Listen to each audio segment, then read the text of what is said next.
Hello বন্ধুরা, দেখেন এটা হচ্ছে ঢাকা আশুলিয়াতে স্টুডেন্টরা কিভাবে নিয়ন্ত্রণ করতেছে। এখানে দীর্ঘ যানজট থাকে, সেই যানজটের মধ্যে স্টুডেন্টরা হচ্ছে রাস্তায় নেমে যানজট ক্লিয়ার করতেছে, অর্থাৎ ট্রাফিকের কাজ করতেছে।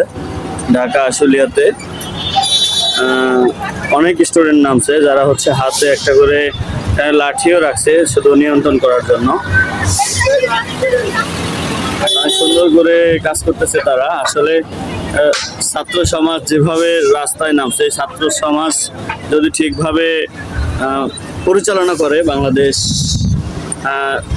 যদি কেউ কোনো কুচক্র অন্য কোনো মনোভাব নেয় তাহলে সেটা ভুল হবে। কারণ ছাত্র সমাজের যে শক্তি, সেই শক্তিতে বোঝা যাচ্ছে ছাত্র সমাজ খুব ভালোভাবে কাজ করতেছে।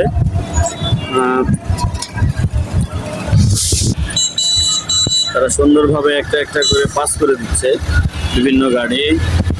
ট্রাফিকের যে দায়িত্ব, তারা নিজেরাই সেই ট্রাফিকের দায়িত্ব পালন করতেছে। এখানে কোনো ট্রাফিক পুলিশ এখন পর্যন্ত আসে নাই। এখানে দীর্ঘ যানজট থাকে। এই যানজটে বাংলাদেশের অনেক ছাত্রছাত্রীরা এসে যানজট নিরসন করতেছে।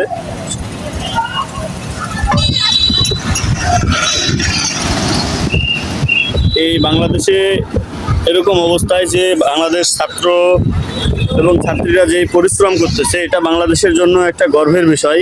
তারা যে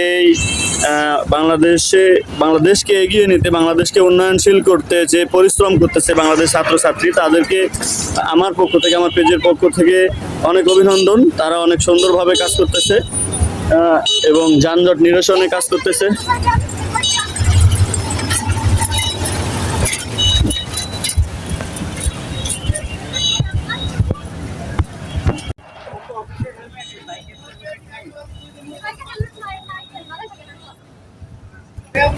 আপনাদের জন্য